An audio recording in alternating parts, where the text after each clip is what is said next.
लीजिए सुनिए मुंशी प्रेमचंद के लिखे उपन्यास रंगभूमि के 8वें भाग का वाचन मेरी यानी समीर गोस्वामी की आवाज में। सोफिया को इंदु के साथ रहते 4 महीने गुजर गए। अपने घर और घर वालों की याद आते ही उसके हृदय में एक ज्वाला सी प्रज्वलित हो जाती थी। प्रभु सेवक नित्य प्रति उससे एक बार मिलने आता, पर कभी उससे घर का कुशल समाचार न पूछती। वो कभी हवा खाने भी न जाती कि कहीं मामा से साक्षात न हो जाए। यद्यपि इंदु ने उसकी परिस्थिति को सबसे गुप्त रखा था, पर अनुमान से सभी प्राणी उसकी यथार्थ दशा से परिचित हो गए थे। इसलिए प्रत्येक प्राणी को यह ख्याल रहता था कि कोई ऐसी बात न होने पावे जो उसे अप्रिय प्रतीत हो। इंदु को तो उससे इतना प्रेम हो गया था कि अधिकतर उसी के पास बैठी रहती। उसकी संगति में इंदु को भी धर्म और दर्शन के ग्रंथों से रुचि होने लगी। घर टपकता हो तो उसकी मरम्मत की जाती है, गिर जाए तो उसे छोड़ दिया जाता है। सोफी को जब ज्ञात हुआ कि इन लोगों को मेरी सब बातें मालूम हो गईं, तो उसने पर्दा रखने की चेष्टा करनी छोड़ दी। धर्म ग्रंथों के अध्ययन में डूब गई। पुरानी कुदूरतें दिल से मिटने लगीं। माता के कठोर वाक्य बाणों का घाव भरने लगा।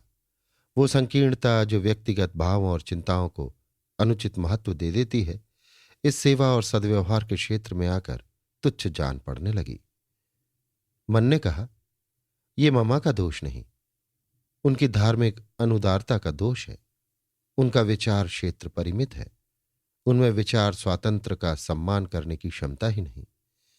मैं व्यर्थ उनसे रुष्ट हो रही हूं। यही एक कांटा था जो उसके अंतस्थल में सदैव खटकता रहता था। जब वो निकल गया तो चित्त शांत हो गया। उसका जीवन धर्म ग्रंथों के अवलोकन और धर्म सिद्धांतों के मनन तथा चिंतन में व्यतीत होने लगा। अनुराग अंतर्वेदना की सबसे उत्तम औषधि है, किंतु इस मनन और अवलोकन से उसका चित्त शांत होता हो, ये बात न थी। नाना प्रकार की शंकाएं नित्य उपस्थित होती रहती थी। जीवन का उद्देश्य क्या है? प्रत्येक धर्म में इसके विविध उत्तर मिलते थे, पर एक भी ऐसा नहीं मिला जो मन में बैठ जाए। ये विभूतियां क्या हैं? क्या केवल भक्तों की कपोल कल्पनाएं हैं? सबसे जटिल समस्या ये थी कि उपासना का उद्देश्य क्या है? ईश्वर क्यों मनुष्यों से अपनी उपासना करने का अनुरोध करता है? इससे उसका क्या अभिप्राय है? क्या वो अपनी ही सृष्टि से अपनी स्तुति सुनकर प्रसन्न होता है? वो इन प्रश्नों की मीमांसा में इतनी तल्लीन रहती कि कई कई दिन कमरे के बाहर न निकलती। खाने पीने की सुधि न रहती। यहां तक कि कभी कभी इंदु का आना उसे बुरा मालूम होता। एक दिन प्रातःकाल वो कोई धर्म ग्रंथ पढ़ रही थी कि इंदु आकर बैठ गई। उसका मुख उदास था। सोफिया उसकी ओर आकृष्ट न हुई, पूर्ववत पुस्तक देखने में मग्न रही। इंदु बोली, सोफी, अब यहां 2-4 दिन की और मेहमान हो, मुझे भूल तो न जाओगी? सोफी ने बिना सिर उठाए ही कहा, हां। इंदु, तुम्हारा मन तो किताबों में बहल जाएगा, मेरी याद भी न आएगी, पर मुझसे तुम्हारे बिना एक दिन न रहा जाएगा। सोफी ने किताब की तरफ देखते हुए कहा, हां। इंदु, फिर न जाने कब भेंट हो, सारे दिन अकेले पड़े पड़े बिसूरा करूंगी। सोफी ने किताब का पन्ना उलटकर कहा, हां। इंदु से सोफिया की निष्ठुरता अब न सही गई। किसी और समय वो रुष्ट होकर चली जाती, अथवा उसे स्वाध्याय में मग्न देखकर कमरे में पांव ही न रखती, किंतु इस समय उसका कोमल हृदय वियोग व्यथा से भरा हुआ था। उसमें मान का स्थान नहीं था। रोकर बोली, बहन, ईश्वर के लिए जरा पुस्तक बंद कर दो। चली जाऊंगी तो फिर खूब पढ़ना, वहां से तुम्हें छेड़ने ना आऊंगी। सोफी ने इंदु की ओर देखा, मानो समाधि टूटी। उसकी आंखों में आंसू थे, मुख उतरा हुआ, सिर के बाल बिखरे हुए। बोली, अरे इंदु, बात क्या है? रोती क्यों हो? इंदु, तुम अपनी किताब देखो, तुम्हें किसी के रोने धोने की क्या परवाह है? ईश्वर ने ना जाने क्यों मुझे तुझसा हृदय नहीं दिया। सोफिया, बहन क्षमा करना, मैं एक बड़ी उलझन में पड़ी हुई थी, अभी तक वो गुत्थी नहीं सुलझी। मैं मूर्ति पूजा को सर्वथा मिथ्या समझती थी। मेरा विचार था कि ऋषियों ने केवल मूर्खों की आध्यात्मिक शांति के लिए ये व्यवस्था कर दी है, लेकिन इस ग्रंथ में मूर्ति पूजा का समर्थन ऐसी विद्वतापूर्ण युक्तियों से किया गया है कि आज से मैं मूर्ति पूजा की कायल हो गई। लेखक ने इसे वैज्ञानिक सिद्धांतों से सिद्ध किया है। यहां तक कि मूर्तियों का आकार प्रकार भी वैज्ञानिक नियमों ही के आधार पर अवलंबित बतलाया है। इंदु, मेरे लिए बुलावा आ गया, तीसरे दिन चली जाऊंगी। सोफिया, ये तो तुमने बुरी खबर सुनाई, फिर मैं यहां कैसे रहूंगी? इस वाक्य में सहानुभूति नहीं, केवल स्वहित था।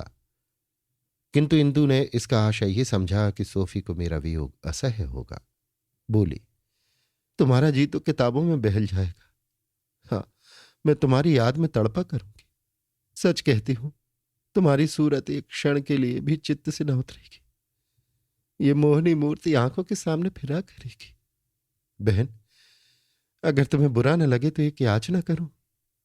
क्या यह संभव नहीं हो सकता कि तुम भी कुछ दिन मेरे साथ रहो? तुम्हारे सत्संग से मेरा जीवन सार्थक हो जाएगा। मैं इसके लिए तुम्हारी सदैव अनुग्रहित रहूंगी। सोफिया, तुम्हारे प्रेम बंधन में बंधी हुई हूं, जहां चाहो ले चलो। चाहूं तो जाऊंगी, ना चाहूं तो भी जाऊंगी। मगर ये तो बताओ, तुमने राजा साहब से भी पूछ लिया है? इंदु, ये ऐसी कौन सी बात है जिसके लिए उनकी अनुमति लेनी पड़े? मुझसे बराबर कहते रहते हैं कि तुम्हारे लिए एक लेडी की जरूरत है। अकेले तुम्हारा जी घबराता होगा। ये प्रस्ताव सुनकर फूले न समाएंगे। रानी जानहवी तो इंदु की विदाई की तैयारियां कर रही थी और इंदु सोफिया के लिए लेस और कपड़े आदि लाला कर देती थी। भांति भांति के कपड़ों से कई संदूक भर दिए। वो उसे ऐसे ठाठ से ले जाना चाहती थी कि घर की लौंडियां बांदियां उसका उचित आदर करें। प्रभु सेवक को सोफी का इंदु के साथ जाना अच्छा न लगता था। उसे अब भी आशा थी कि ममा का क्रोध शांत हो जाएगा और वो सोफी को गले लगाएंगी। सोफी के जाने से वैमनस्य का बढ़ जाना निश्चित था। उसने सोफी को समझाया, किंतु वो इंदु का निमंत्रण अस्वीकार न करना चाहती थी। उसने प्रण कर लिया था कि अब घर न जाऊंगी। तीसरे दिन राजा महेंद्र कुमार इंदु को विदा कराने आए तो इंदु ने और बातों के साथ सोफी को साथ ले चलने का जिक्र छेड़ दिया। बोली, मेरा जी वहां अकेले घबराया करता है। मिस सोफिया के रहने से मेरा जी बहल जाएगा। महेंद्र कुमार, क्या मिस सेवक अभी तक यहीं है? इंदु, बात यह है कि उनके धार्मिक विचार स्वतंत्र हैं और उनके घर वाले उनके विचारों की स्वतंत्रता सहन नहीं कर सकते। इसी कारण वो अपने घर नहीं जाना चाहती। महेंद्र कुमार, लेकिन ये तो सोचो, उनके मेरे घर में रहने से मेरी कितनी बदनामी होगी। मिस्टर सेवक को ये बात बुरी लगेगी और ये नितांत अनुचित है कि मैं उनकी लड़की को उनकी मर्जी के बगैर अपने घर में रखूं। सरासर बदनामी होगी। इंदु, मुझे तो इसमें बदनामी की कोई बात नहीं नजर आती। क्या सहेली अपनी सहेली के यहां मेहमान नहीं होती? सोफी का स्वभाव भी तो ऐसा उच्छृंखल नहीं है कि वो इधर उधर घूमने लगेगी। महेंद्र कुमार, वो देवी सही, लेकिन ऐसे कितने ही कारण हैं कि मैं उनका तुम्हारे साथ जाना अनुचित समझता हूं। तुम में ये बड़ा दोष है कि कोई काम करने से पहले उसके औचित्य का विचार नहीं करती। क्या तुम्हारे विचार में कुल मर्यादा की अवहेलना करना कोई बुराई नहीं? उनके घरवाले यही तो चाहते हैं कि वो प्रकट रूप से अपने धर्म के नियमों का पालन करें। अगर वो इतना भी नहीं कर सकती तो मैं यही कहूंगा कि उनका विचार स्वातंत्र औचित्य की सीमा से बहुत आगे बढ़ गया है। इंदु, किंतु मैं तो उनसे वादा कर चुकी हूं। कई दिन से मैं इन्हीं तैयारियों में व्यस्त हूं। यहां अम्मा से आज्ञा ले चुकी हूं। घर के सभी प्राणी नौकर चाकर जानते हैं कि वो मेरे साथ जा रही हैं। ऐसी दशा में अगर मैं उन्हें ना ले गई तो लोग अपने मन में क्या कहेंगे? सोचिए, इसमें मेरी कितनी हेठी होगी। मैं किसी को मुंह दिखाने लायक न रहूंगी। महेंद्र कुमार, बदनामी से बचने के लिए सब कुछ किया जा सकता है। तुम्हें मैं सेवक से कहते शर्म आती हो तो मैं कह दूं, वो इतनी नादान नहीं है कि इतनी मोटी सी बात न समझे। इंदु, मुझे उनके साथ रहते रहते उनसे इतना प्रेम हो गया है कि उनसे एक दिन भी अलग रहना मेरे लिए असाध्य सा जान पड़ता है। इसकी तो खैर परवाह नहीं। जानती हूं कभी ना कभी उनसे वियोग होगा ही। इस समय मुझे सबसे बड़ी चिंता अपनी बात खोने की है। लोग कहेंगे बात कहकर पलट गई। सोफी ने पहले साफ इनकार कर दिया था, मेरे बहुत कहने सुनने पर राजी हुई थी। आप मेरी खातिर से अब की मेरी प्रार्थना स्वीकार कीजिए, फिर मैं आपसे पूछे बगैर कोई काम न करूंगी। महेंद्र कुमार किसी तरह राजी न हुए। इंदु रोई, अनुनय विनय की पैरों पड़ी। वे सभी मंत्र फूके जो कभी निष्फल नहीं होते, पर पति का पाषाण हृदय न पसीजा। उन्हें अपना नाम संसार की सब वस्तुओं से प्रिय था। जब महेंद्र कुमार बाहर चले गए तो इंदु बहुत देर तक शोकावस्था में बैठी रही। बार बार यही ख्याल आता, सोफी अपने मन में क्या कहेगी। मैंने उससे कह रखा है कि मेरे स्वामी मेरी कोई बात नहीं टालते। अब वो समझेगी, वो इसकी बात भी नहीं पूछते। बात भी ऐसी ही है, इन्हें मेरी क्या परवाह है। बातें ऐसी करेंगे मानो इनसे उदार संसार में कोई प्राणी न होगा, पर वो सब कोरी बकवास है। इन्हें तो यही मंजूर है कि ये दिन भर अकेली बैठी अपने नाम को रोया करे। दिल में जलते होंगे कि सोफी के साथ इसके दिन भी आराम से गुजरेंगे। मुझे कैदियों की भांति रखना चाहते हैं। इन्हें जिद करना आता है तो मैं क्या जिद नहीं कर सकती। मैं भी कहे देती हूं, आप सोफी को न चलने देंगे तो मैं भी न जाऊंगी। मेरा कर ही कह सकते हैं, कुछ नहीं। दिल में डरते हैं कि सोफी के जाने से घर का खर्च बढ़ जाएगा। स्वभाव के कृपण तो है ही, उस कृपणता को छिपाने के लिए बदनामी का बहाना निकाला है। दुखी आत्मा दूसरों की नेक नियति पर संदेह करने लगती है। संध्या समय जब जाह्नवी सैर करने चली तो इंदु ने उनसे ये समाचार कहा और आग्रह किया कि तुम महेंद्र को समझाकर सोफी को ले चलने पर राजी कर दो। जाह्नवी ने कहा, तुम ही क्यों नहीं मान जाती? इंदु, अम्मा मैं सच्चे हृदय से कह रही हूं, मैं जिद नहीं करती। अगर मैंने पहले ही सोफिया से न कह दिया होता तो मुझे जरा भी दुख न होता, पर सारी तैयारियां करके अब उसे ना ले जाऊं तो वो अपने दिल में क्या कहेगी।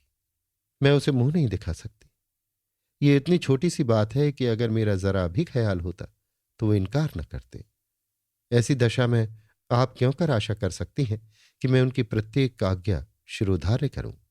जाह्नवी, वो तुम्हारे स्वामी हैं, उनकी सभी बातें तुम्हें माननी पड़ेंगी। इंदु, चाहे वो मेरी जरा जरा सी बातें भी न माने। जाह्नवी, हां, उन्हें इसका अख्तियार है। मुझे लज्जा आती है कि मेरे उपदेशों का तुम्हारे ऊपर जरा भी असर नहीं हुआ। मैं तुम्हें पतिपरायणा सती देखना चाहती हूं, जिसे अपने पुरुष की आज्ञा या इच्छा के सामने अपने मान अपमान का जरा भी विचार नहीं होता। अगर वो तुम्हें सिर के बल चलने को कहें तो भी तुम्हारा धर्म है कि सिर के बल चलो। तुम इतने में ही घबरा गई? इंदु, आप मुझसे वो करने को कहती हैं जो मेरे लिए असंभव है। जाह्नवी, चुप रहो, मैं तुम्हारे मुंह ऐसी बातें नहीं सुन सकती। मुझे भय हो रहा है कि कहीं सोफी के विचार स्वातंत्र का जादू तुम्हारे ऊपर भी तो नहीं चल गया। इंदु ने इसका कुछ उत्तर न दिया। भय होता था कि मेरे मुंह से कोई ऐसा शब्द न निकल पड़े जिससे अम्मा के मन में ये संदेह और भी जम जाए तो बेचारी सोफी का यहां रहना कठिन हो जाएगा। वो रास्ते भर मौन धारण किए बैठी रही। जब गाड़ी फिर मकान पर पहुंची और वो उतरकर अपने कमरे की ओर चली तो जाह्नवी ने कहा, बेटी, मैं तुमसे हाथ जोड़कर कहती हूं, महेंद्र से इस विषय में अब एक शब्द भी न कहना, नहीं तो मुझे बहुत दुख होगा। इंदु ने माता को मर्माहत भाव से देखा और अपने कमरे में चली गई। सौभाग्य से महेंद्र कुमार भोजन करके सीधे बाहर चले गए, नहीं तो इंदु के लिए अपने उद्गारों का रोकना अत्यंत कठिन हो जाता।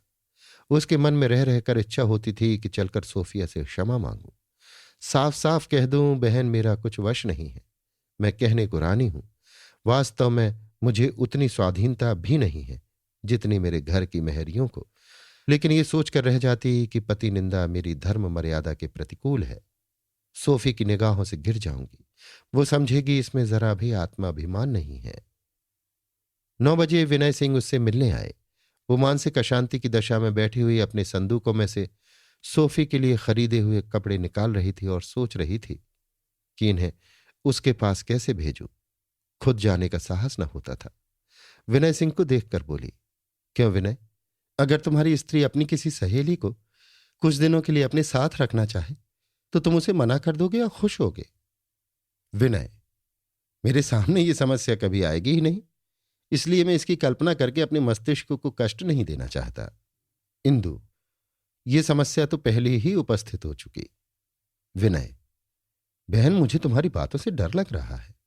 इंदु, इसीलिए कि तुम अपने को धोखा दे रहे हो, लेकिन वास्तव में तुम उससे बहुत गहरे पानी में हो जितना तुम समझते हो।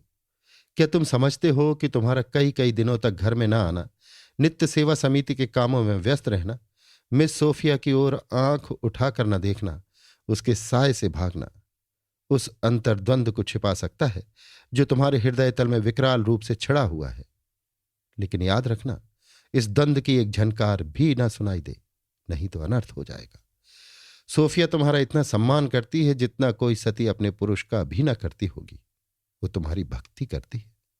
तुम्हारे संयम, त्याग और सेवा ने उसे मोहित कर लिया है। लेकिन अगर मुझे धोखा नहीं हुआ है तो उसकी भक्ति में प्रणय का लेश भी नहीं है। यद्यपि तुम्हें सलाह देना व्यर्थ है, क्योंकि तुम इस मार्ग की कठिनाइयों को खूब जानते हो, तथापि मैं तुमसे यही अनुरोध करती हूं कि तुम कुछ दिनों के लिए कहीं चले जाओ।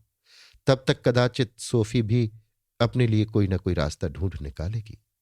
संभव है इस समय सचेत हो जाने से 2 जीवनों का सर्वनाश होने से बच जाए।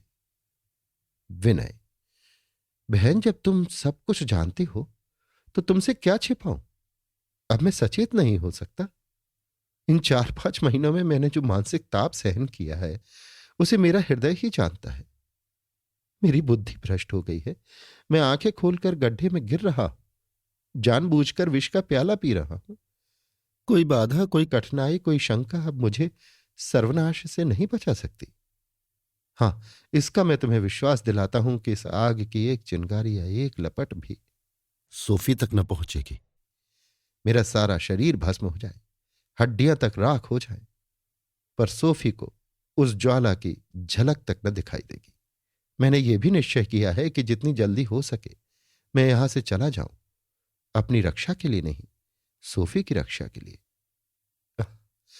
इससे तो यह कहीं अच्छा था कि सोफी ने मुझे उसी आग में जल जाने दिया होता, मेरा पर्दा ढका रह जाता।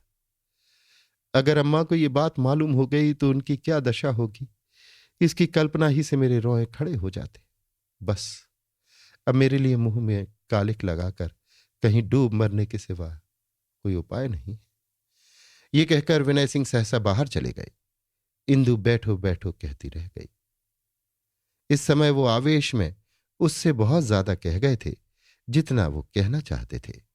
और देर तक बैठते तो न जाने और क्या क्या कह जाते। इंदु की दशा उस प्राणी की सी थी जिसके पैर बंधे हो और सामने उसका घर जल रहा हो। वो देख रही थी ये आग सारे घर को जला देगी। विनय के ऊंचे ऊंचे मंसूबे, माता की बड़ी बड़ी अभिलाषाएं, पिता के बड़े बड़े अनुष्ठान सब विध्वंस हो जाएंगे। वो इन्हीं शोकमय विचारों में पड़ी सारी रात करवटें बदलती रही। प्रातःकाल उठी तो द्वार पर उसके लिए पालकी तैयार खड़ी थी।